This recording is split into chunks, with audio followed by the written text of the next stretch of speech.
નમસ્તે વિદ્યાર્થી મિત્રો, આપણે નવા વર્ષની અંદર પ્રમેય નંબર 7.2 અને 7.3 એનો અભ્યાસ 7.2 ની અંદર સ્વાધ્યાય 7.2 માં કર્યો. એના વ્યવહારિક અને સૈદ્ધાંતિક દાખલા જોયા. હવે પ્રમેય નંબર 7.4 એટલે કે બા બા બા પ્રમેય અને પ્રમેય નંબર 7.5 એટલે કા ક બા, આ બંને પ્રમેયનો 7.3 ની અંદર ઉપયોગ કરવાના છે. ગઈકાલે આપણે પહેલો દાખલો દેખ્યો, એની અંદર બે બાબતોની અંદર બે જે સાધ્ય સાબિત કરવાના હતા એમાં બા બા બા શરતનો ઉપયોગ કર્યો હતો. આપણે બંને પહેલા પ્રમેય નંબર 7.4 અને 7.5 જોઈ લઈએ કે જો કોઈ બે ત્રિકોણો માટે એક ત્રિકોણની ત્રણેય બાજુઓ એ બીજા ત્રિકોણની ત્રણેય બાજુઓને સમાન હોય તો તે બે ત્રિકોણો એકરૂપ થાય. અને બીજું કે જો બે કાટકોણ ત્રિકોણો માટે એક કાટકોણ ત્રિકોણનો કર્ણ અને બાજુ અને કાટખૂણો એ બીજા ત્રિકોણનો કર્ણ, કાટખૂણો અને બાજુને સમાન હોય તો તે બે ત્રિકોણો એકરૂપ થાય. એટલે કાકબા અને બાબા પ્રમેયનો હવે આપણે ઉપયોગ કરી રહ્યા છે. તો આજે દાખલા નંબર 2 સ્વાધ્યાય નંબર 7.3 નો જોવા જઈ રહ્યા છે, જેમાં કહ્યું છે કે AB અને AC સરખા હોય તેવા ત્રિકોણ ABC માં AD વેધ છે. એટલે કે આપણે આકૃતિ દોરીએ. ત્રિકોણ ABC એમાં AB ને AC સરખા છે, AB અને AC સરખા છે, તેમાં AD વેધ છે. તો AD વેધ છે, વેધનો મતલબ શું થાય તો કે લંબ છે. વેધનો મતલબ શું થશે? લંબ થશે AB. આટલી વાત આપણને આપેલી છે. તો પક્ષમાં લખી દઈશું. શું લખીશું? ત્રિકોણ ABC માં AB અને AC સરખા છે એટલે AB બરાબર AC છે. બરાબર? તો પહેલી વાત. બીજી વાત, AD લંબ BC છે એટલે AD લંબ BC છે, વેધ છે. એટલે કે લંબ છે એટલે 90 અંશનો ખૂણો બનશે. હવે સાધ્યમાં પહેલું સાબિત કરવાનું છે, સાધ્ય નંબર 1, જેમાં આપણને કહ્યું છે કે AD એ BC ને દુભાગે છે. AD એ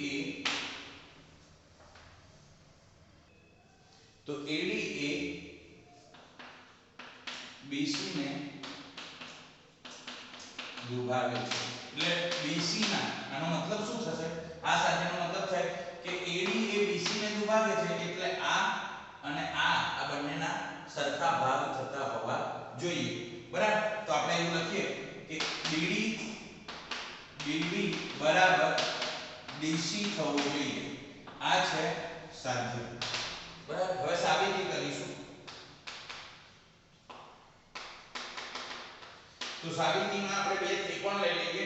ADB, ત્રિકોણ ADB અને ત્રિકોણ ADC, ત્રિકોણ ADC માં હવે તમને ખબર છે કે આ બાજુ AB, ADC માં AB છે એટલો જ AC છે, એટલે જેટલું AB છે એટલું AC છે. શામાં આપેલું છે? પક્ષમાં. બરાબર? બીજી વાત કે કાટખૂણો આ વેધ છે એટલે આ ખૂણો ADB, ખૂણો ADB છે એટલો જ ખૂણો ADC, આ પણ કાટકોણ જ બનશે, ખૂણો ADC. અહીં લખીશું કાટકોણ. બરાબર? અને ત્રીજી વાત, બંનેમાં સામાન્ય કોણ છે? AD. તો લખીશું AD જેટલું જ AD છે. બરાબર? તો અહીં દેખો કાટખૂણો આવ્યો, આ શું કહેવાશે? કર્ણ. તો કર્ણ આવી ગયો અને એક બાજુ AD છે. તો એના આધારે કા ક બા પ્રમેયનો ઉપયોગ થશે. આ ખૂણો છે અને બે બાજુઓ જુદી જુદી છે એટલે બા બા કુ તો થાય ને. આ શરત છે નહીં, બા બા કુ નથી એટલે શું આવશે? ખૂણો એટલે કાટકોણ થયો, આ બાજુ અને આ કર્ણ. તો કર્ણ, કાટકોણો અને બાજુ એટલે કાકબા શરતના આધારે થશે. તો લખીશું ત્રિકોણ ADB એકરૂપ ત્રિકોણ. હવે આના આધારે કરીશું. તો બંનેમાં D કોમન છે તો આમાં જે D છે એ જ અહીંયા D થશે. ચલો હવે બંને ત્રિકોણ દેખો તેમાં A કોમન છે તો આ બંનેમાં આપણે દેખીએ આ બંનેમાં સરખું કોણ છે? A. આ બંનેમાં સરખું કોણ છે? A. તો A નું A સાથે બનશે તો અહીંયા A પહેલો છે તો અહીંયા A પહેલો આવશે અને B છે ત્યાં C થશે તો એ B છે તો અહીં C થશે. તો ત્રિકોણ ADB અને ત્રિકોણ ADC એક એકરૂપ છે કઈ શરતના આધારે તો કે કા ક બા બરાબર કાકબા એટલે કે પ્રમેય નંબર 7.5 આના આધારે આ બંને એકરૂપ થઈ ગયા હવે એડીબી ને એડીસી એકરૂપ હોય તો બરાબર આપણે સેન નાની આકૃતિ દોરીએ કે અહીંયાથી લઈએ તો શું થશે જેટલું એડી છે એટલું એડી બંનેમાં તો લખવાનું માટે એડી જેટલું એડી થશે બીજું ડીબી છે તો ડીસી થશે ડીબી છે તો ડીસી થશે અને ત્રીજું એબી છે તો એસી થશે બરાબર એબી છે તો એસી થશે કેમ તો કે અનુરૂપ બાજુઓ સરખી હોય તો આની નાની આકૃતિ તમારે દોરવી હોય તો અહીં દોરાય કે એ ડીબી એડીબી અને બીજું નામ છે એ ડીસી તો શું આવશે જેટલો એડી એટલો એડી તો એડી એડી જેટલો બીસી એટલો ડીસી તો ડીબી અને ડીસી અને જેટલો એબી એટલો એસી તો એબી ને એસી આપણે લખી શકીએ અનુરૂપ બાજુ કેવી હશે સમાન હવે આપણે સાબિત શું કરવાનું છે બીડી અને ડીસી સરખા થાય તો આ બીડી અને ડીસી થઈ જાય તો લખાય આ સાધ્ય માટે બીડી બરાબર ડીસી થશે આ સાધ્ય સાબિત થઈ ગયું છે તો બે ત્રિકોણો એડીબી અને એડીસી એકરૂપ હોય તો બે બાજુઓ સરખી થાય તો આના પરથી કહી શકાય કે હા એડી એ બીસી ને દુભાગે છે માટે એડી એ બીસી ને દુભાગે છે ત્યાર પછી આ સાધ્ય 1 કહ્યું એવી જ રીતનું આમાં બીજું છે સાધ્ય 2 તો સાધ્ય 2 જોઈએ જેમાં આપણે કહ્યું છે એડી એ ખૂણા એ ને દુભાગે છે ઓહો એડી એ ખૂણા એ ને દુભાગે છે બરાબર તો અહીંયા આ જ આકૃતિ ઇનફ છે સાબિતી કરવાની છે તો સાબિતીની અંદર ઉપરની સાબિતી લઈ લઈએ ને કે આ બે ત્રિકોણ પરસ્પર એકરૂપ છે લખીશું ત્રિકોણ ADB એકરૂપ ત્રિકોણ ADC એટલે ADB અને ADC એકરૂપ છે માટે પહેલા તો આ બે ખૂણા એકરૂપ હશે શું લખીશું ખૂણો 1 એટલે BAD ખૂણો BAD એટલો CAD ખૂણો CAD એ રીતે આ તો આ ખૂણો ADB ખૂણો ADB એટલો જ ખૂણો ADC આ બાજુનો ખૂણો ADC અને ત્રીજો ખૂણો B તો ABD ખૂણો ABD આ બાજુનો ખૂણો ACD જો અનુરૂપ બે ત્રિકોણ એકરૂપ હોય તો અનુરૂપ એટલે અહીંયા ખબર છે A સાથે A એટલે ખૂણો A સાથે B સાથે D તો D સાથે D અને B સાથે C તો B સાથે C એકરૂપ થયા આ કેવા ખૂણા છે અનુરૂપ ખૂણા સમાન તો આપણે કયો ખૂણો દુભાગે છે સાધ્ય શું છે AD એ ખૂણા A ને દુભાગે છે એટલે આના બે સરખા ભાગ કરે છે એટલે BAD જેટલું CAD થયું છે ID BAD ID તો કે આમ ખૂણો BAD જેટલો ખૂણો CAD આ બેના સરખા ભાગ થયા છે તેથી કહી શકાય આ બે ખૂણાના માપ કેવા આવ્યા સરખા તેથી કહી શકાય કે AD છે એ ખૂણા A ને દુભાગે છે માટે ખૂણો AD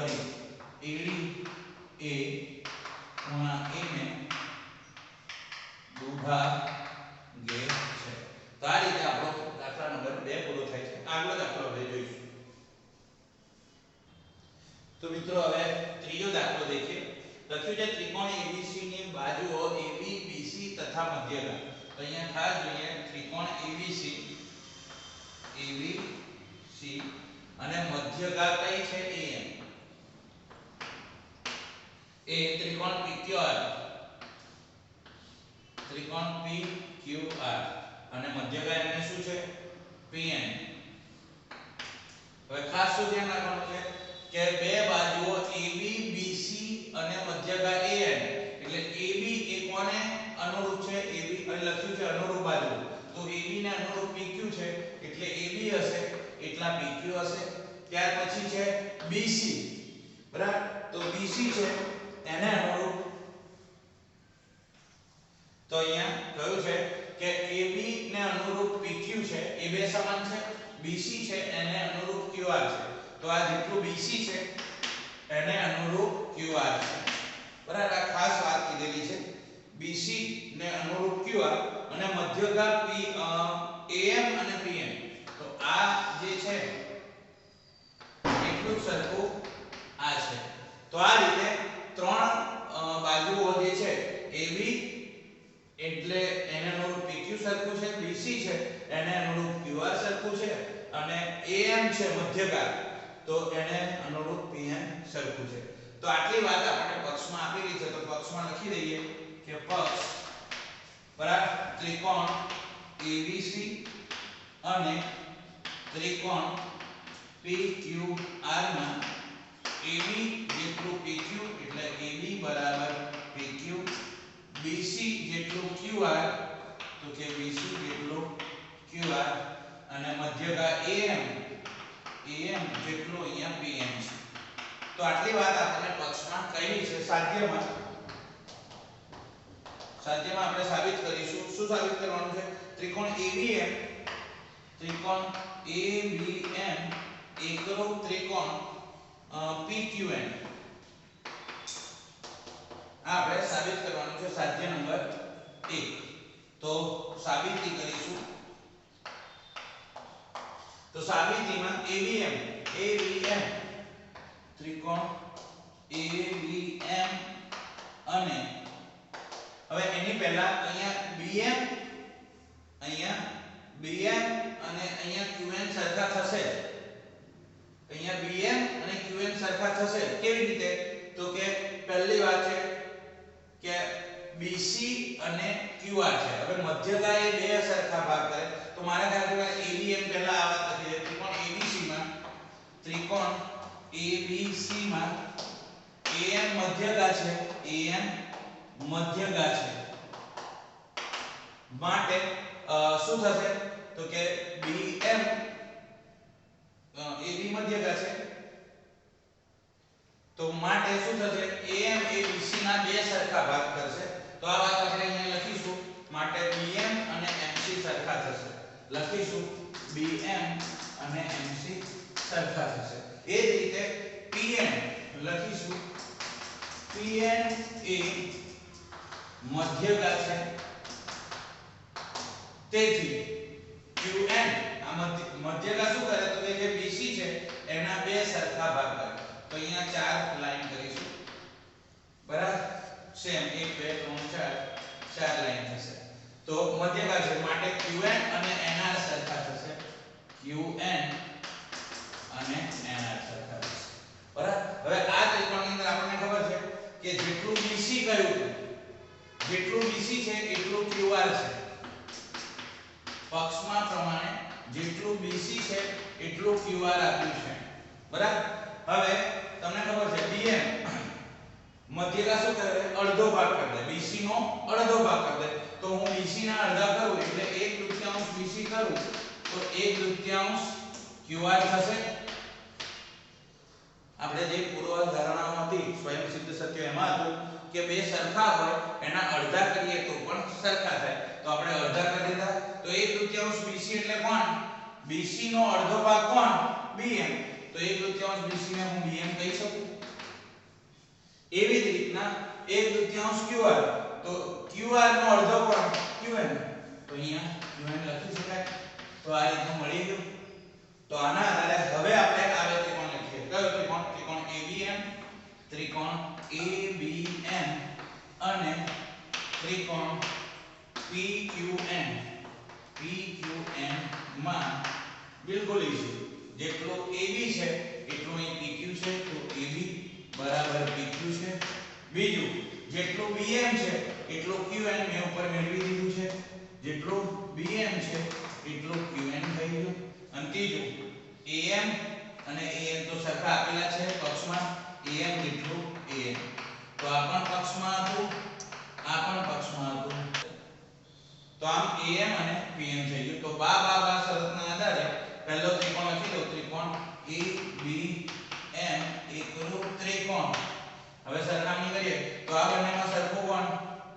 B આ બંનેમાં સરખો કોણ Q તો A નું કોની સાથે હશે P સાથે તો A છે તો P B નું કોની સાથે Q સાથે જો B છે તો Q અને અહીંયા A નું P સાથે તો રહ્યું કોણ M તો M નું કોની સાથે થશે M કઈ શરતના આધારે તો કે બા શરતના આધારે આ બે ત્રિકોણો એકરૂપ થાય બીજું એક પરિણામ આમાં કયું છે જે હવે મેળવીએ બીજું સાધ્ય નંબર 2 ત્રિકોણ ABC એકરૂપ પણ મારે સાધ્ય લખવાનું શું કહ્યું છે ત્રિકોણ ABC એકરૂપ ત્રિકોણ PQR આ બે એકરૂપ આપણે બતાવવાના છે તો એકરૂપ માટેની શરતો હવે જોઈશું તો પહેલું આમાં જેટલું AB છે એટલું જ અહીંયા PQ છે તો આપણે લખીશું સાબિતીમાં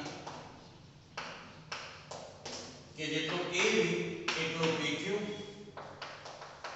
AB જેટલું PQ એ જ રીતના BC છે એટલું QR BC છે એટલું QR હવે આપણે અત્યારે ઉપર બે જે ત્રિકોણ લીધા એ ત્રિકોણની અંદર જેટલો ખૂણો B થશે આ બે ત્રિકોણો એકરૂપ છે તો જેટલો ખૂણો B થશે એટલો જ ખૂણો Q થશે બરાબર તેનો ઉપયોગ આપણે કરી શકીએ છીએ કે આની અંદર ખૂણો B થશે એટલો જ ખૂણો Q થવાનો છે તો આપણે અહીં લખી શકીએ છીએ ખૂણો B જેટલો જ ખૂણો Q થઈ શકે છે તો કઈ શરત થઈ અહીં તમે દેખો એક બાજુ આ લીધી પછી આ લીધી અને આ વચ્ચેનો ખૂણો તો બાજુ ખૂણો બાજુ બાકુબા શરતનો ઉપયોગ થઈ શકે છે બરાબર તો આપણે અહીંયા લખીશું ત્રિકોણ ABC એકરૂપ ત્રિકોણ